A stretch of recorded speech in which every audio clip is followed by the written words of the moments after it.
If you look at, they have what they call the Doppler shift, when you look out into the sky, and that's part of the reason why they say that the universe is expanding, meaning that the entire universe is expanding. And you can do this experiment and actually see this Hubble's law play a part. What does it mean? It means that if you take any two, something is, that means that first, what is energy?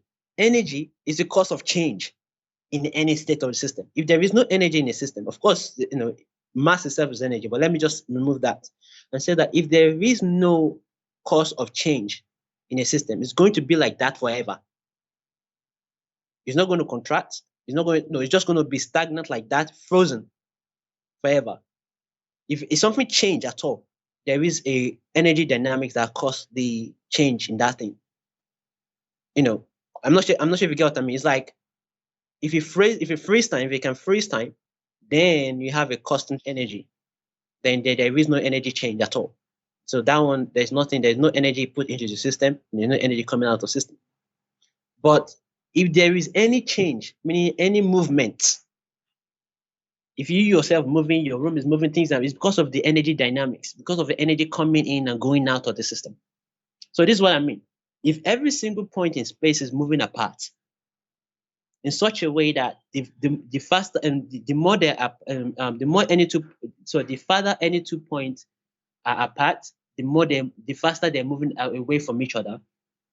Something is causing it to change from the initial distance to it even moving away from each other.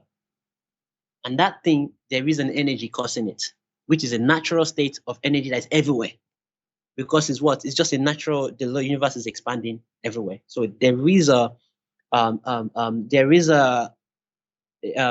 energy that is causing that motion in expansion, that's causing that expansion. And if you want to tap into that energy, we call it 0 point energy. You need to build, for example, a microcavity and engineer some irreversible processes within it. We can talk into details into engineering these things that will trap this energy, and then we can then extract that and then supply that. There are people working on this. There are a lot of researchers, quantum physicists, quantum engineers working on this aspect of energy. And these are like, if you like one of the main things that we do in Africa, which is really for me annoying, is where we rely on old technologies rather than lead technologies, rather than bring this thing, and as far as that's the case, we're going to keep getting colonized technologically, and this, if you start, and of course we don't expect for us to start thinking in this angle, but we need to put this, we need to first of all structure our intellectuals, look at ways which we can put the right infrastructures by using the currently available infrastructures. Of course, we need to first of all give them some form of electricity. Solar is there, what we currently have, in order for them to create these better solutions. But we need to really, I think we need to prioritize our intellectuals, because if we prioritize our intellectuals, the other aspect of life is going to move, meaning our business people, our politicians, because, more people, if we prioritize our intellectuals, more people are going to be intellectual. So these politicians are not going to dupe them with buying bids. For the politics, you don't know. Well, if we still keep getting the leader that promised something, don't know, for 4 years. Anyway, my man, maybe if we keep relying on the politician, we'll keep remaining where we are.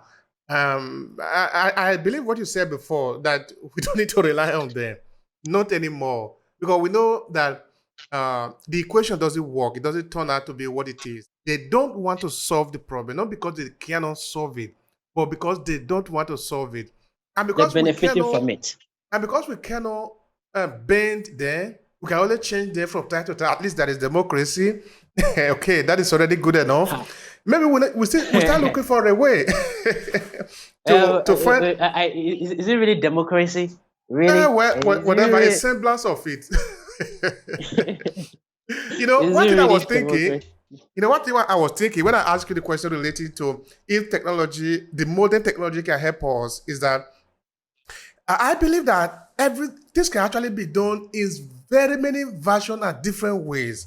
It doesn't mean that in Africa we must build this huge dam. There are actually big dams that can actually power huge countries in Africa that already currently exist, you know. But of course, we know these are 100%. technology that were built several years ago, and things are moving ahead. Okay, now you look Right. at the first I computer actually that think was I didn't built. answer your question. If I'm to, I actually think, Oh yeah, I please think I go. got the Go. question wrong. I think I Okay, got the okay, question. Like, okay. Go I was ahead. thinking something else. I was Go thinking ahead. something else. I just, sorry about that.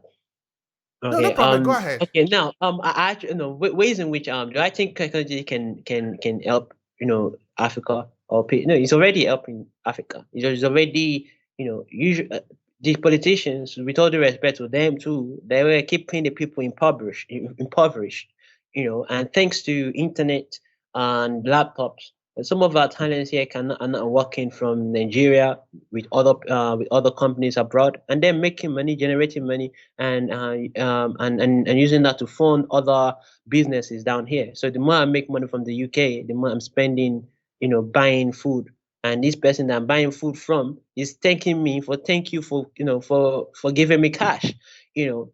And this is just a very simple way, just very simple way in which technology is already helping. But we just need to expand on this, and create more. One way just to create more talent to actually, for example, serve the rest of the world, trade their skill sets with the rest of the world, or provide solutions or global solutions. Not just local solutions. And I'm not, for me, when I'm thinking, I'm not really thinking about local solutions. I'm trying to think about solutions that could help other countries so that they consume too, and then we can generate from other country and pull. With all due respect to all these other country, I'm not trying to steal their money. Don't get it wrong. We're trying to serve them so that we can develop our own countries too. So, and the way to do that is for us to make sure that whatever solution that we're putting out there is a globally viable solution. Whether your skill set as a tech person, your skill set as a tech person is something that a company in Dubai, a company in England, will find valuable. And also your product, if it's a global product, if it's not a localized product just for a product just for Nigerians, just for that only viable in Nigeria, then I think that can actually also help generate revenue. Also, too, a localized products, localized solutions too can literally can also help because again infrastructures, like other tech people can build localized solutions when it comes to tech infrastructures for other tech people to serve on the global economy and then help drag more wealth down the country. There is an enormous amount of wealth that can be built with technology. So from that perspective, I do believe technology can solve a lot of the problems that we have, most especially the problem of information, access to information. And if you look at NSAS, with all the rest, I'm not a violent person, but I like justice, I like rights, I like those sort of things. So I did like the NSAS happened because it was needed. It's violent, maybe not violent, but that was people needed to express their frustration on the system, and when ESAs happened, it was also powered by technology. It was because of technology that such could happen, because technology opened people's eyes to what happened during the coronavirus.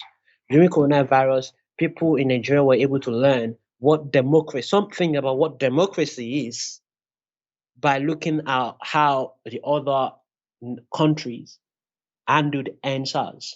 No, sorry, handled COVID-19, and then handled their own protests. I mean, like actually protest against some things during the COVID-19, after the COVID-19 and all of this thing. And people down here were able to learn that they should have some rights as well. They should have some of these things as well. And they learned. And when the information, the amount of information that an average individual in our generation gather per day is like, I can't remember the exact amount, but it's large enough for them to actually learn a lot about the system of the earth. The system, not just Nigeria, the system at other locations. So whatever happened in the UK, US, etc., is educating people down here about their own rights and how things should be, rather than how these how these people have kept people in poverty through not providing the right education for them to stand up for their rights.